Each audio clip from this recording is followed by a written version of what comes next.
एक समय की बात है। उत्तर प्रदेश के एक छोटे से गांव रमपुर में रामू नाम का एक मेहनती किसान रहता था। रामू के पास खेत तो बहुत थे, लेकिन साधन बहुत कम। उसका सबसे बड़ा सहारा था उसका प्यारा बैल नंदू।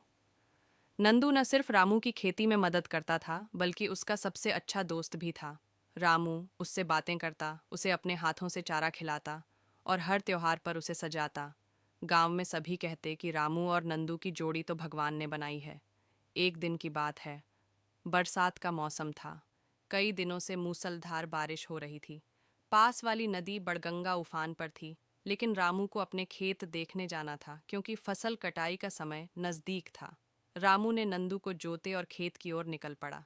खेत के रास्ते में एक पुलिया थी जो नदी पर बनी थी, लेकिन पानी इतना बढ़ चुका था कि पुलिया अब लगभग डूब चुकी थी। गांव के बुजुर्गों ने रोका। रामू मत जा, बहुत खतरा है। रामू ने कहा, बस एक बार खेत देख आऊं, फिर लौट आऊंगा। रामू और नंदू ने जैसे ही पुल पार करने की कोशिश की, एक तेज लहर आई और नंदू का पांव फिसल गया। रामू ने तुरंत बैल की रस्सी थाम ली और पूरी ताकत से खींचने लगा, लेकिन पानी बहुत तेज था। कुछ ही पलों में नंदू बहता चला गया। रामू चीखता रहा, नंदू, नंदू! लेकिन बैल धीरे धीरे आंखों से ओझल हो गया। गहरा दुख और एक नई शुरुआत। रामू कई दिनों तक सदमे में रहा। उसने खाना पीना छोड़ दिया। गांव वाले उसे ढांढस बंधाते रहे, लेकिन उसका मन नहीं लगता था। एक दिन गांव के रामू को खेत की मेड़ पर बैठा देखा और पास जाकर कहा, रामू काका, आप रोइए मत। नंदू बहुत अच्छा था, पर आप तो और भी अच्छे हो। आप खेतों में फिर से जान ला सकते हो।